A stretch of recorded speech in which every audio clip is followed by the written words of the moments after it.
She stood in front of the hallway mirror, adjusting her earrings like nothing was off, like this wasn't the exact moment everything would rot beneath the surface and collapse into dust. I watched her from the kitchen, hands still on my wine glass, chicken bones still on the plate.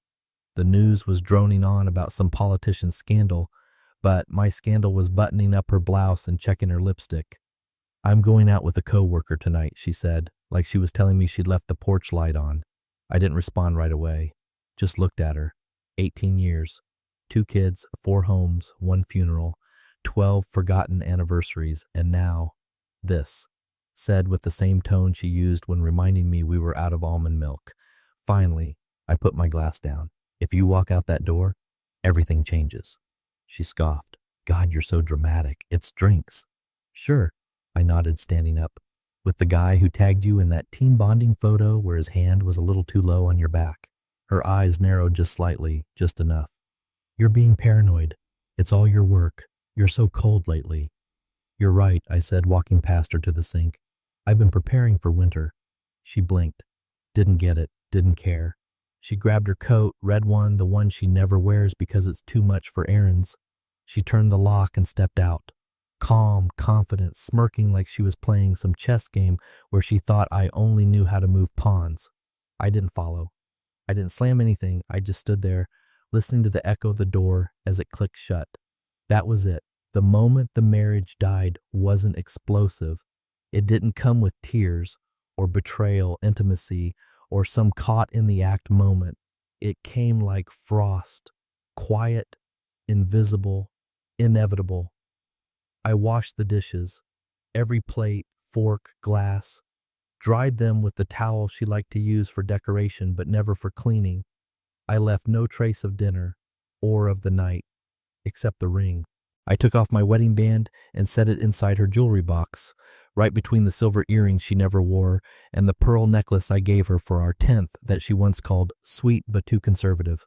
And here, if you're still listening, still reading, don't forget to subscribe. Most people don't, and honestly, it's the quiet clicks that help us keep telling the stories others won't. Stories like this one, where the ending isn't a courtroom, but a cold stare and a shut door. At 2 a.m., I took the hard drive from the closet. Not the usual one, the black one, the one with 2 passwords and a drive partition. I plugged it into the laptop and began copying files. Bank records, insurance policies, photos, the backup to the security camera in the garage, the audio from the kitchen smart speaker, not because I needed it, but because one day I might.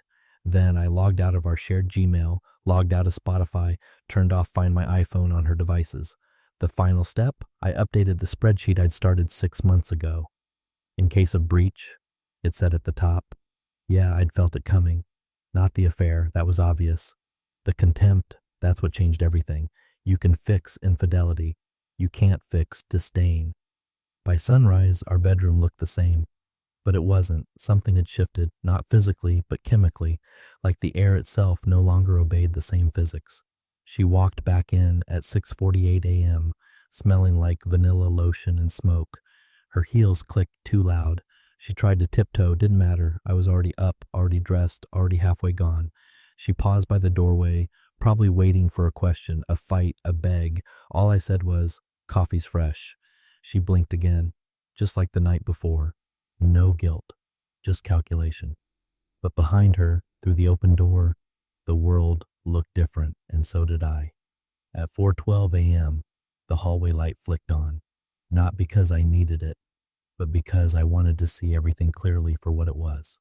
I started with the wall across from the staircase, the one with all the photos that made us look like a team, the beach trip in '08 where she wore the green swimsuit and laughed like we were still poor and happy, the dinner party where she flirted with my boss so well he forgot to fire me, the family Christmas photo where she held the dog like it was a child and our actual daughter stood off center, cropped by accident or not.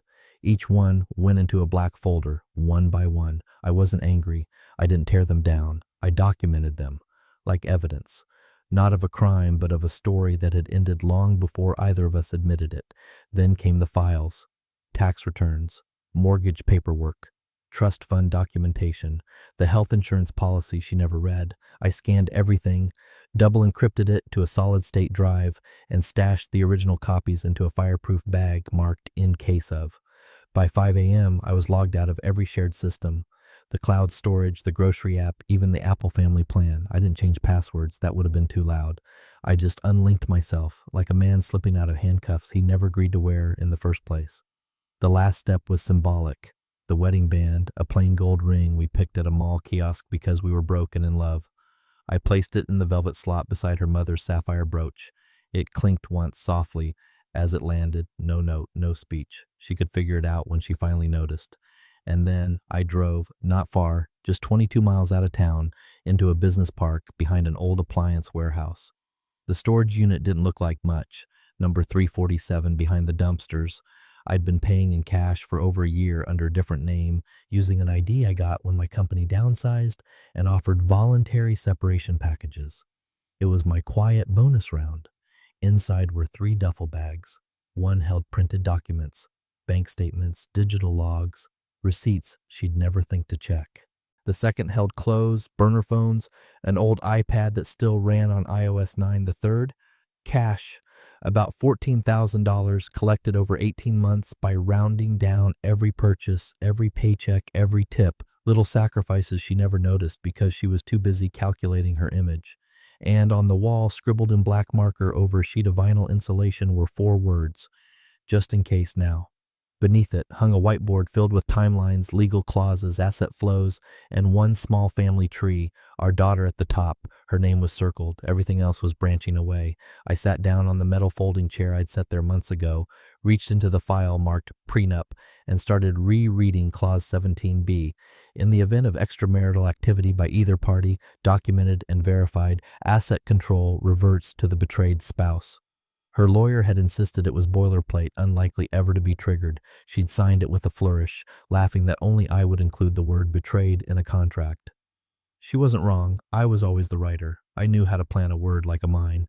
I spent the next few hours building a packet, legal triggers, backup documents, a notarized letter I'd had signed 3 months prior by a retired judge in Reno. Everything in that unit had been waiting, not hoping, not planning, just waiting. It didn't come from bitterness. It came from a place colder than that, clarity, a realization that I'd been sleeping beside someone who wore masks better than she wore her own skin, someone who thought love was a performance, and I was just part of the stage crew. By the time the sun cut through the warehouse slats, I was locking the unit again.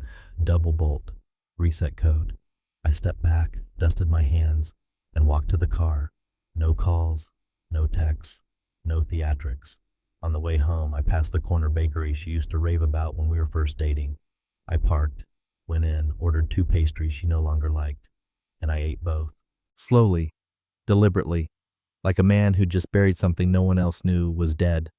On the 3rd night, she strolled in just after midnight, smelling like hotel soap and ambition, the kind of clean that isn't natural, too sterile, too deliberate. She kicked off her shoes in the hallway and called out, "Hey," like she'd just gone to the store and not vanished for hours every evening with someone who clearly wasn't on payroll. I didn't look up from the paper, just folded it once, set it aside, and asked if she wanted tea. She blinked. "Tea? Or wine?" I offered. "You seem like you've had a long day." She hesitated. "No, I'm good." I nodded. "Thought so." She walked past me into the bedroom, probably wondering why I hadn't exploded yet. No questions, no accusations, no throwing things. That's what she expected, what she needed even, so she could label me the unstable one. So she could say she tried, but I spiraled. But I didn't give her that.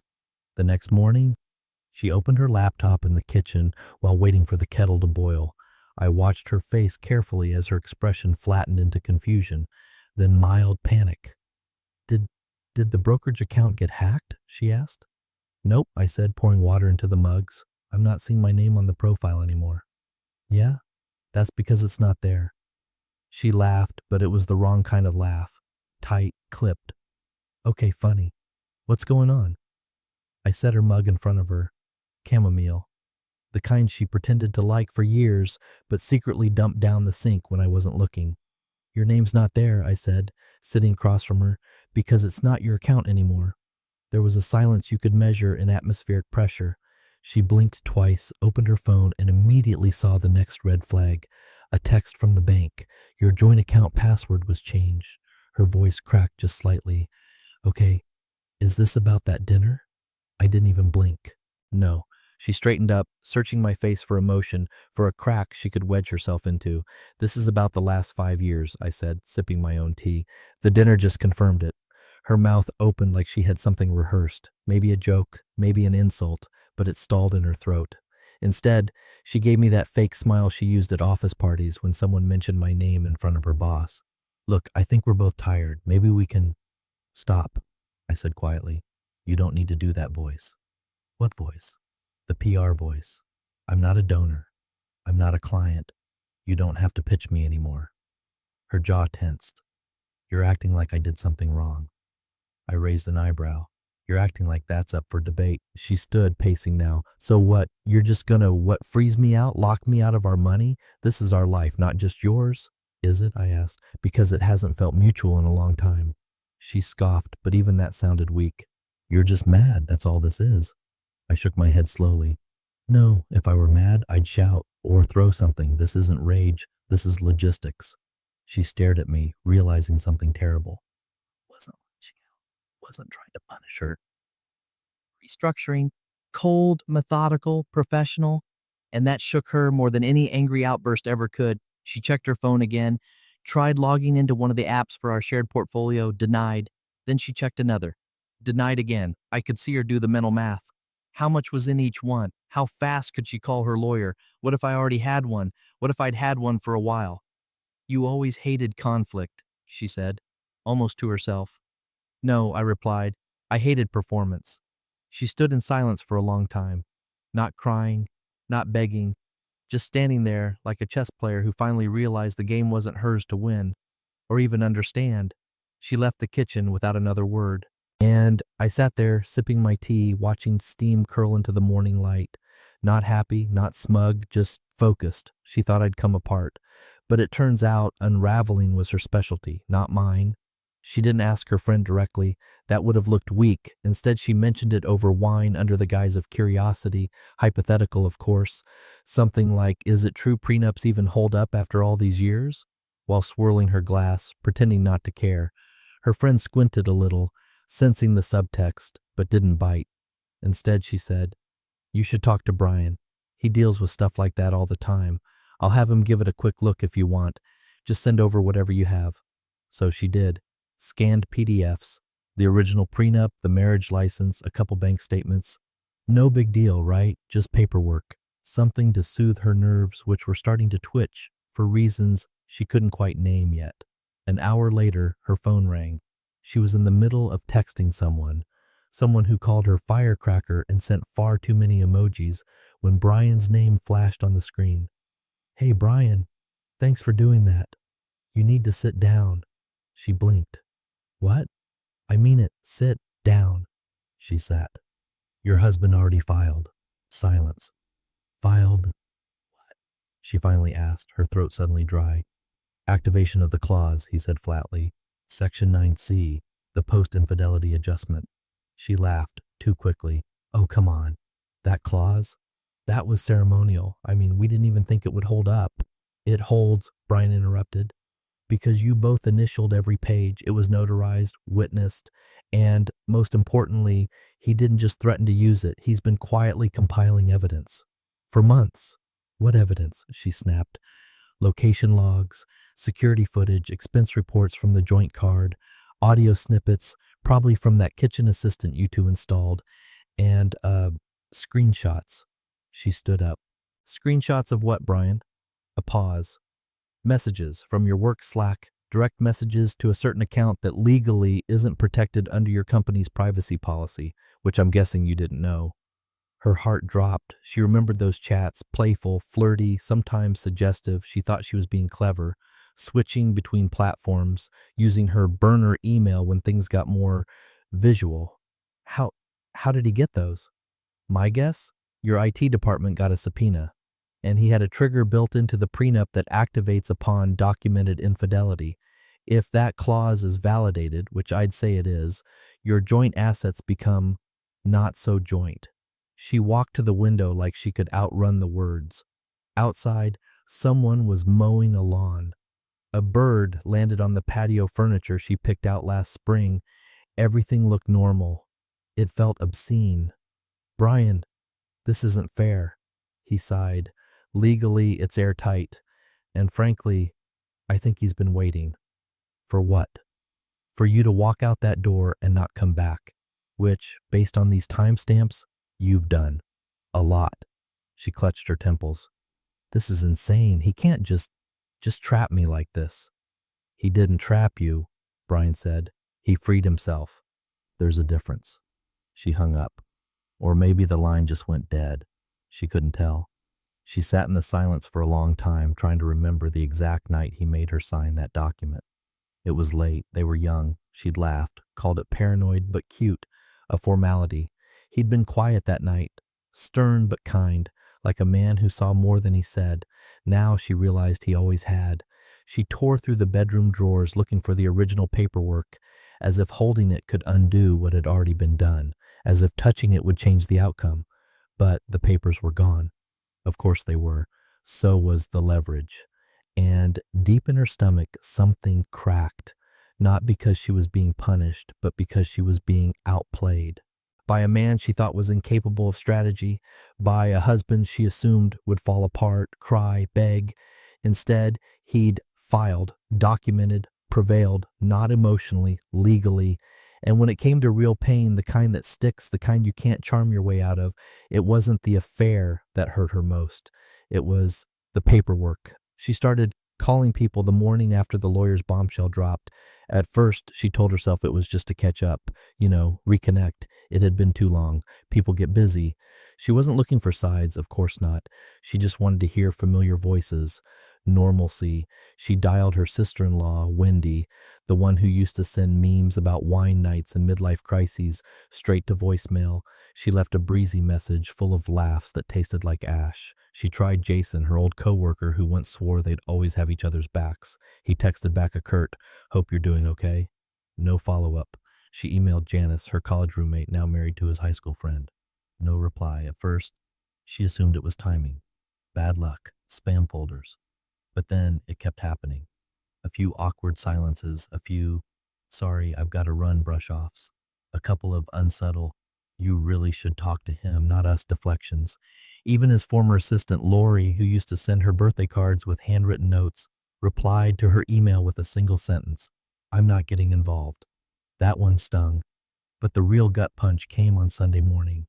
She woke up and opened Instagram, scrolling through photos of other people's pancakes and sunlit dogs and children in matching church clothes. She tapped over to the pastor's wife's page.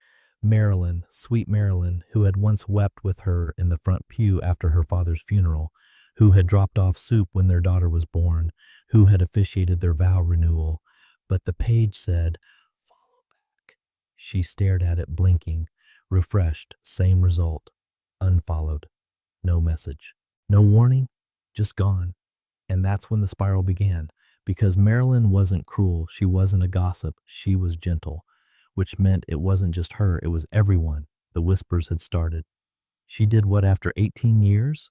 I heard it wasn't even the first time. I guess she thought he'd never notice. He gave her everything. And that's how it went. Soft, private, undefended, no public shaming, no comments on her posts, just a slow, quiet disintegration of her social gravity. She tried to fight back the only way she knew how, performative contrition. She posted an old anniversary photo on Facebook with the caption, "No matter where life takes us, I'm grateful for the journey." 3 likes, 1 heart, no comments. She called her hairdresser to book her regular Thursday. "Oh," the receptionist said, "Lisa's not taking appointments right now. Can I book with someone else?" Oh, a pause. "We're actually booked for the next 3 weeks." Funny. That had never happened before. She went to the gym. The front desk girl, usually chatty, handed her towel without a word. The yoga instructor didn't correct her posture once. In the locker room, 2 women who used to swap skincare tips with her suddenly spoke in hushed tones. She felt it in the air, the pause in conversations when she entered the room, the faint, lingering eye contact, the little smiles that didn't reach anyone's eyes. This wasn't an attack. It was an abandonment. She wasn't being dragged. She was being let go, socially euthanized, one polite smile at a time. The worst part, no one ever said she was wrong. No one accused her. No one told her off. They didn't need to. They just stopped answering. Because deep down, every person she reached out to knew the same thing. You don't just walk out on someone after 18 years like you're heading to brunch. You don't come back from that with a latte and an apology. And if you do, well, no one's saving you a seat. It started with a guess, maybe even a hope, twisted as that sounds. She wasn't looking for dirt. She wasn't even looking for him, not really. She already knew where he lived, technically, still in the same town, same side of it even, but she wanted to know what he was doing, who he was with, what kind of life he'd built without her in it, because something wasn't adding up. He wasn't angry. He wasn't flaunting a mistress. He wasn't crumbling, crying, raging, drinking, or posting cryptic quotes about healing on Facebook. He'd gone silent, efficient, unreachable, which terrified her far more than rage ever could have. So she found someone, a guy her friend's ex-husband once used during his divorce. Discreet, thorough, not cheap. She told herself it was for clarity, closure. But she was lying. She wanted to know if he was still beneath her or if he'd somehow become something she couldn't measure.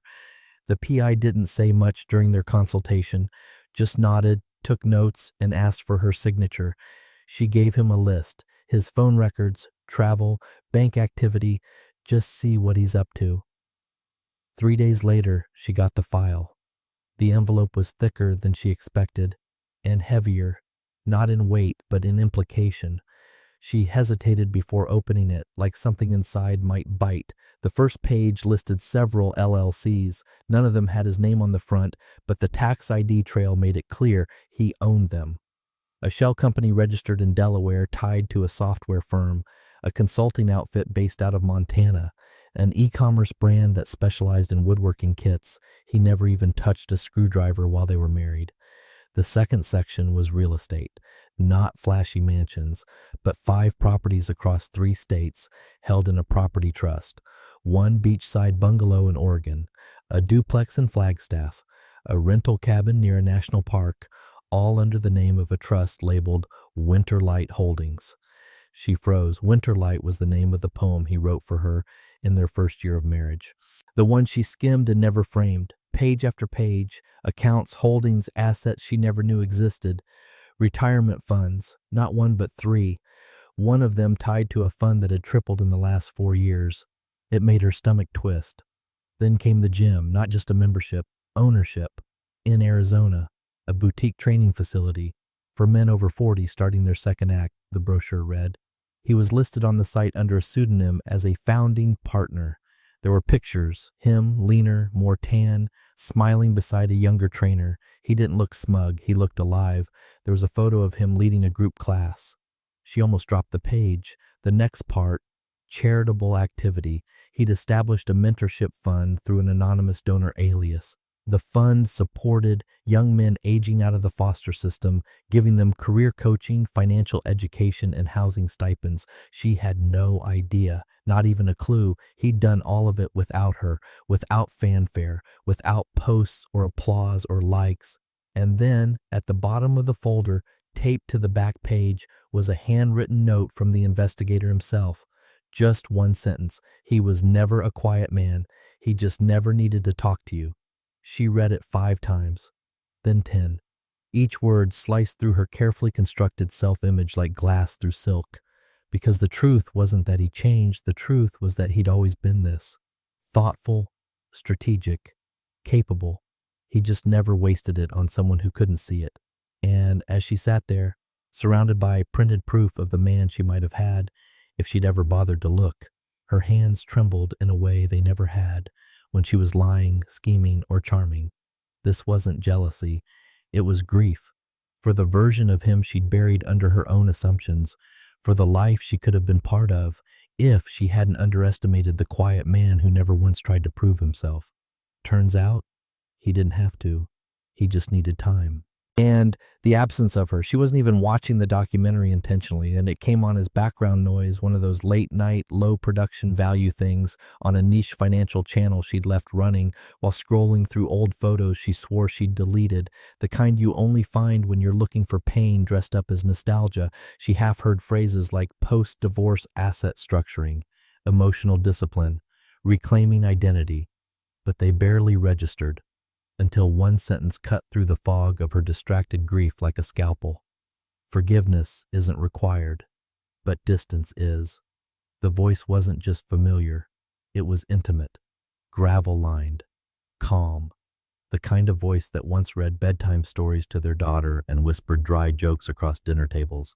She dropped her phone, no music, no transition sound, just his voice again, steady. You can't build something new if you're still letting the past send you invoices. I stopped answering those. She lunged for the remote, rewound 30 seconds, heart pounding like a warning bell. She stared at the screen. The documentary was mid-segment titled Silent Rebuilders, Men Who Start Over Without Noise. The camera panned to a series of interviews, men in shadows, blurred faces, then one face came into focus. Not pixelated, not hidden, him. Not as she remembered. Thinner, yes, leaner. Lines deeper around the eyes, but clearer. Straighter posture. Skin sun-kissed, eyes sharp, not bitter, not broken. Just still, like a man who'd stopped trying to chase anything and simply arrived somewhere she couldn't follow. The interviewer asked, "What do you think changed the most after everything?" He paused for a long time, then spoke. "I think I stopped needing an audience. That was the breakthrough." Another cut. Him walking along a stretch of empty beach, talking about trust as a currency, how some people spend it like it's infinite until one day the bank finally closes. Her hands were shaking now. She turned the volume up and sat frozen on the edge of the couch, hunched forward, too afraid to blink. "I didn't need revenge, I say," he said somewhere around minute 11. "I needed stillness, peace, and to stop trying to fix things that broke with intention."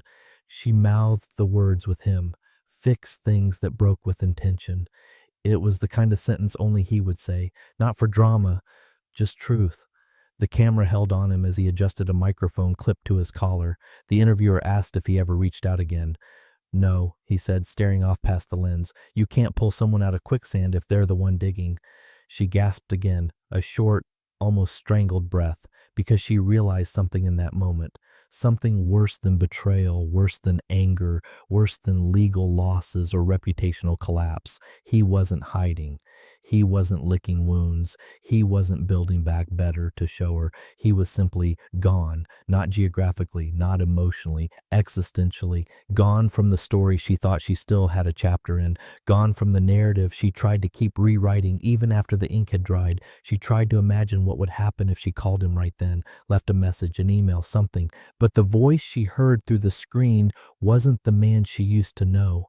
It was someone new, built with steel and silence. And what scared her more than anything wasn't that he wouldn't respond. It was the creeping certainty that he wouldn't even check. She watched the rest of the documentary in silence, no tears, just breathless, suspended stillness. When it ended, she rewound, watched again, paused on his face and whispered, "I never knew you." But that was the point. He hadn't changed. He'd just stopped translating himself for someone who never bothered to listen. She wrote the first message late at night after watching the documentary a third time. Not out of impulse. No, that stage had passed. This was something different. Something slower, hollow. She composed it like a peace offering, trying to sound wise and mature, as if she were granting closure instead of begging for it. Subject, just a note.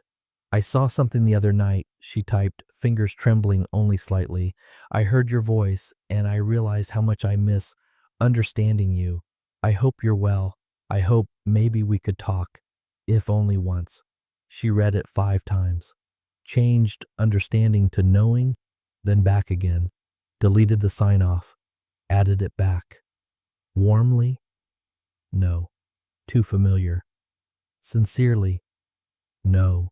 She left it blank and hit send. Nothing. A week passed. She printed a second letter, by hand this time, in blue ink because he once told her blue felt more human than black. She included a photo of their daughter at graduation, one he'd missed by choice, even though she sat in the front row glancing back every 10 minutes. She wrote nothing accusatory, no blame, just a simple aching truth. I'm sorry, I miss you, and I think part of me always thought you'd be there, even if I didn't deserve it. She mailed it with careful handwriting on the envelope.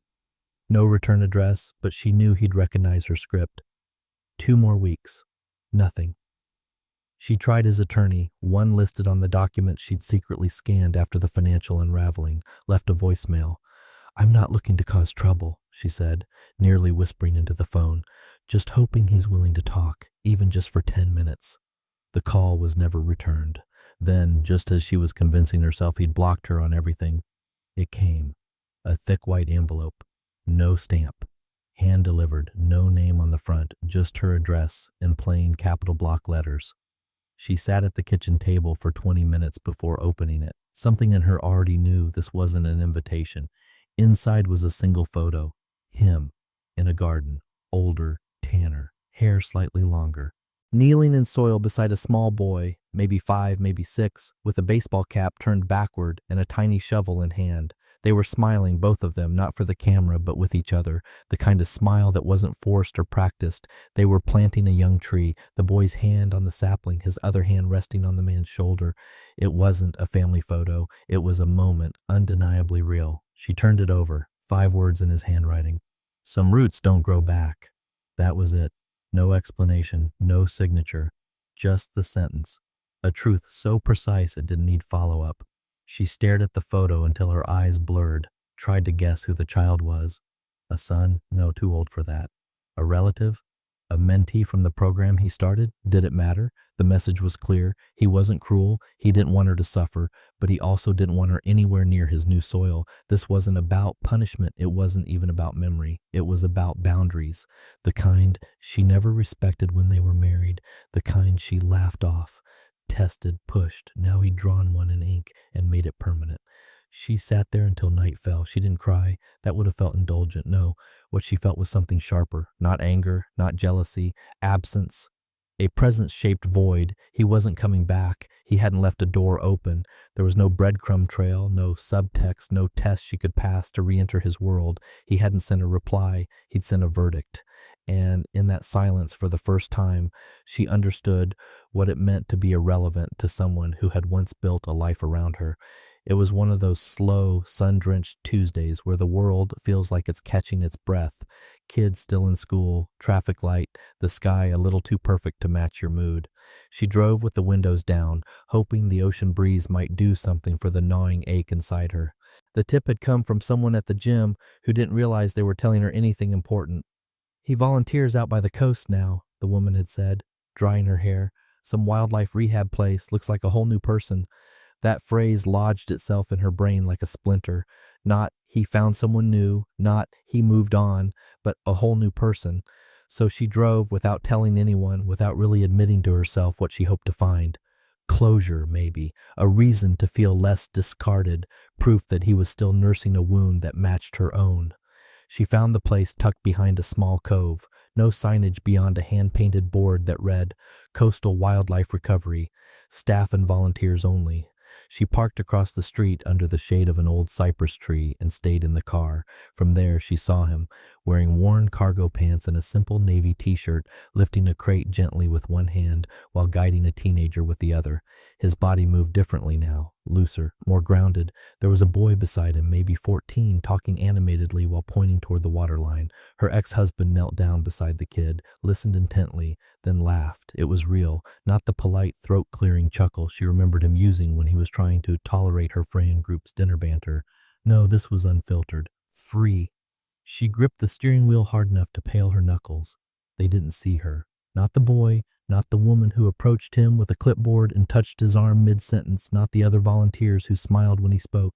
They all orbited him like he was gravity. He wasn't impressive in the loud way she used to crave. No expensive clothes, no slick car, no watch to flash. But there was something devastatingly undeniable about his presence now, a calm kind of competence. Like he didn't need to convince anyone of anything.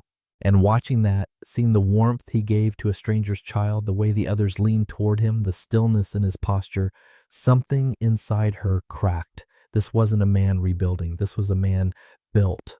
She thought of all the years she'd talked over him, all the times she'd dismissed his quiet suggestions, shushed his doubts, mocked his routine. He used to talk about wanting a simpler life, something closer to nature, less noise. She'd called it quitting before trying. Turns out he wasn't quitting. He was starting. She watched for 20 minutes, barely breathing, as he knelt beside a hawk in a small pen, adjusting his bandage, then smiled at the woman beside him. It wasn't romantic, at least not obviously, but there was ease in it, familiarity, comfort. A part of her, small, savage, and desperate, wanted to storm out of the car and demand an explanation, ask how he'd moved on so quickly, how he'd let go so easily, how he could smile like she hadn't gutted him. But the truth sat heavier than her rage. He hadn't let go quickly. He'd let go precisely, quietly, methodically, like pruning a tree so that the healthy parts could thrive. And in that moment, she finally understood what envy really meant, not the envy of another woman. There was no one else in the frame. It was the envy of peace, of wholeness, of being the person who got to heal. She sat there until her face flushed, the heat of her own breath fogging the windshield slightly. Then she started the car, slowly, quietly. She didn't cry. Tears would have made it feel poetic. This wasn't poetic. It was clinical. He'd built a life that didn't need her name in any footnote. And for the first time, she realized with bone-deep certainty, she was no longer unfinished business. She was just irrelevant. It happened on a Thursday. Fitting, she thought later, since that was the day she walked out the door and didn't realize she was locking herself out forever. She wasn't dressed for impact. No makeup. Hair tied in a loose bun, grocery tote slung over one shoulder, keys in hand, lost in thought. He stepped out of the hardware store just as she rounded the corner. Two pedestrians. Unplanned. Unscripted. The sight of him hit like cold wind through an open window. It wasn't his appearance, though he looked stable, solid, the kind of settled men rarely achieve until they burned down the parts of themselves they outgrew. But it wasn't his body that shook her. It was the absence of hesitation. He didn't freeze, didn't flinch, just acknowledged her with a nod, like she was a memory that had already been filed and boxed and donated. She took a step forward before she could stop herself. He didn't move. "Hey," she managed, voice cracking. "Wait," he did, one foot planted, casual, like he had nowhere urgent to be, but nothing keeping him here either. She swallowed. Her throat felt like sandpaper. Do you hate me?" He looked at her, really looked.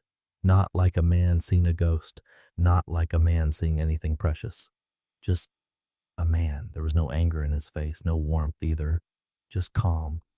"No," he said after a moment, I just don't think about you anymore."